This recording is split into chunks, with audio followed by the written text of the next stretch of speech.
Dalam nama Bapa dan Putra dan Roh Kudus. Amin. Ya Tuhan Yesus Kristus, bukalah telinga dan mata hati kami agar kami dapat mendengar dan memahami perkataan-Mu serta mampu melakukannya dalam kehidupan kami sesuai dengan kehendak-Mu. Cerahkanlah pikiran dan pemahaman kami dengan terang pengetahuan-Mu, sehingga kami tidak hanya mendengarkan sabda-Mu, tetapi juga menghidupinya dan mampu menjadi berkat lewat pertobatan, pencerahan, dan usaha kami untuk mengejar kekudusan demi keselamatan jiwa dan raga kami kini dan sepanjang masa. Dengan pengantaran Kristus Tuhan kami. Amin. Tuhan bersamamu dan bersama rohmu. Inilah Injil suci menurut Yohanes. Dimuliakanlah Tuhan. Sesudah sarapan, Yesus berkata kepada Simon Petrus, "Simon anak Yohanes, apakah engkau mengasihi aku lebih daripada mereka ini?" Jawab Petrus kepadanya, "Benar Tuhan, engkau tahu bahwa aku mengasihi engkau." Kata Yesus kepadanya, "Gembalakanlah domba-dombaku." Kata Yesus pula kepadanya untuk kedua kalinya, "Simon anak Yohanes, apakah engkau mengasihi aku?"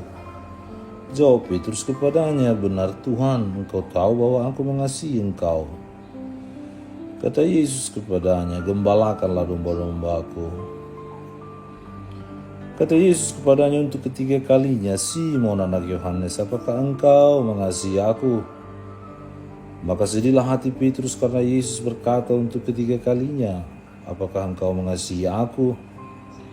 Dan ia berkata kepadanya, "Tuhan, Engkau tahu segala sesuatu, Engkau tahu bahwa aku mengasihi Engkau." Kata Yesus kepadanya, "Gembalakanlah domba-dombaku. Aku berkata kepadamu, sesungguhnya ketika engkau masih muda, engkau mengikat pinggangmu sendiri dan engkau berjalan kemana saja kau kehendaki. Tetapi jika engkau sudah menjadi tua, engkau akan mengulurkan tanganmu dan orang lain akan mengikat engkau dan membawa engkau ke tempat yang tidak kau kehendaki." Dalam hal ini dikatakannya untuk menyatakan bagaimana Petrus akan mati dan memuliakan Allah. Sesudah mengatakan demikian, ia berkata kepada Petrus, "Ikutlah aku." Demikianlah sabda Tuhan, terpujilah Kristus. Pertanyaan-pertanyaan yang ditujukan kepada kita seringkali kita anggap sebagai bentuk keraguan-raguan dari pihak tertentu akan sesuatu, akan persoalan dan masalah, akan fakta kejadian, akan apapun itu. Kalau ada orang bertanya, berarti masih ragu. Pertanyaan itu hendaknya dijawab dengan tanggapan, ungkapan, pernyataan yang dicoba untuk meyakinkan, mengatakan kebenaran sehingga pertanyaan itu terjawab. Keraguan-raguan yang dipertanyakan itu terpenuhi, terjawab dengan baik dan benar. Jadi tidak lagi melahirkan keraguan-raguan. Itulah pentingnya pertanyaan. Ketika seseorang mempertanyakan kesetiaan, entah itu pasangan atau relasi, pihak yang dia tanya atau yang ditanyai biasanya akan merasa bahwa dia tidak dipercayai lagi sehingga harus mempertahankan pertanyaannya, harus menjawab kesetiaannya kalau kesetiaannya yang dipertanyakan. Secara manusiawi kita memang sering merasa ragu akan banyak hal dalam hidup, baik itu dalam relasi, persahabatan, persaudaraan, atau bahkan juga sering ragu dengan diri kita sendiri dan mempertanyakan kesanggupan kita dalam melakukan hal-hal yang menurut kita sulit untuk dilakukan. Lalu bagaimana dengan Allah? Sebagaimana kita sering meragukan Allah dalam hidup kita, apakah Allah juga pernah meragukan kita? Saudara-saudara yang terkasih dalam Kristus, dalam Injil Yohanes yang disajikan hari ini, kita dapat melihat peristiwa di mana Yesus mempertanyakan cinta Simon Petrus terhadapnya. Mungkin kita semua sama seperti Petrus yang menganggap pertanyaan Yesus kepadanya merupakan suatu bentuk keraguan-raguan Yesus terhadap cinta dan kesetiaan yang dimiliki Petrus. Kita dan Petrus sendiri sadar bahwa sebelumnya ia telah berkhianat dengan cara menyangkal relasinya dengan Yesus sebanyak 3 kali setelah sebelumnya ia mengaku siap mati bersama Yesus. Namun pertanyaan Yesus kepada Petrus bukanlah suatu bentuk keraguan-raguan seperti yang kita pikirkan. Tanpa dipertanyakan pun Yesus sudah tahu apa yang ada dalam hati Petrus dan seberapa besar cinta dan kesetiaan yang dimiliki Petrus. Saudara-saudari yang terkasih, kalau kita mengingat kembali peristiwa di mana Petrus menyangkal Yesus sebanyak 3 kali, mungkin kita dapat menduga-duga mengapa Yesus mempertanyakan cinta Petrus sebanyak 3 kali pula. Mungkin saja Yesus ingin membayar penyangkalan yang telah dilakukan Petrus dengan cara membuat Petrus mengakui cintanya sebanyak penyangkalan yang telah dilakukannya. Yesus sadar bahwa cinta Petrus tidak sama sempurna seperti cinta yang dimiliki Yesus sendiri yang tidak akan pernah berubah meskipun penderitaan, pengorbanan, bahkan kematian yang akan menimpa dirinya. Yesus mengakui dan menerima kelemahan Petrus sebagai manusia biasa dan memberinya kesempatan kedua untuk lebih sungguh-sungguh dalam mencintai dan mengasihi Yesus.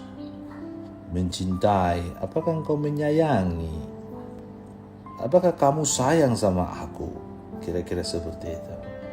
Meskipun sempat dikhianati, Yesus tetap mempercayai Petrus dan memberinya tanggung jawab besar sebagai pemegang kunci kerajaan surga, kerajaan Allah, dan gembala atas domba-dombanya.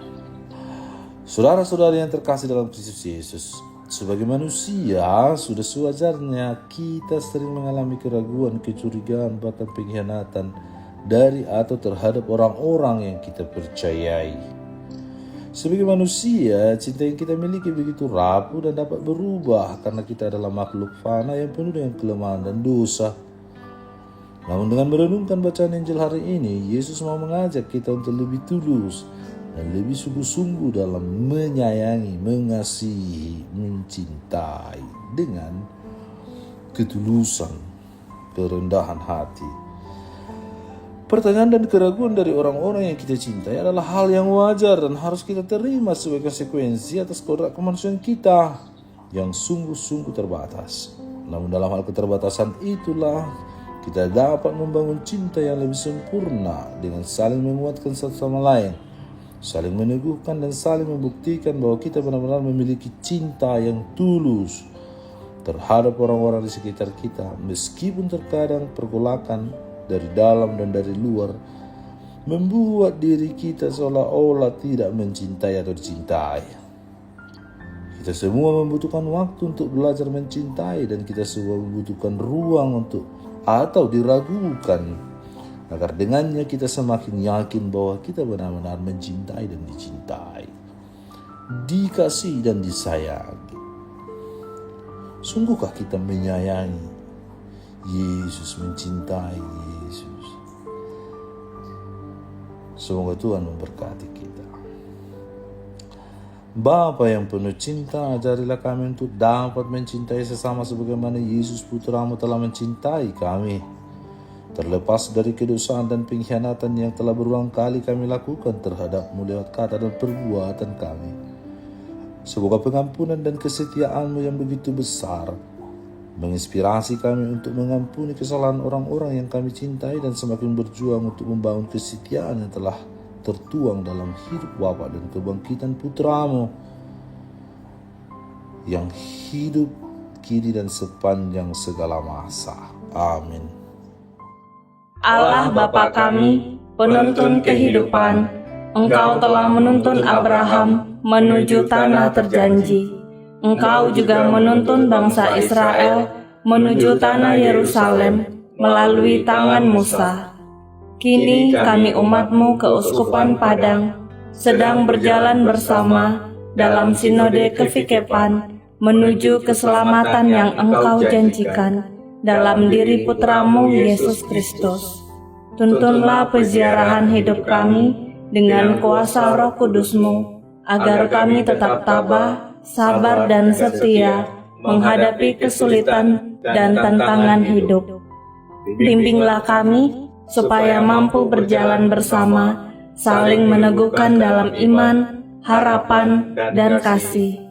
Bunda Maria, doakanlah kami putra-putrimu sepanjang sinode kefikepan ini berlangsung.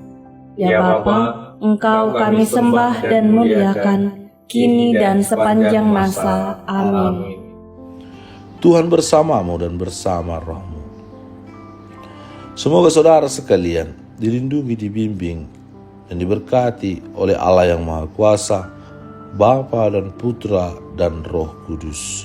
Amin.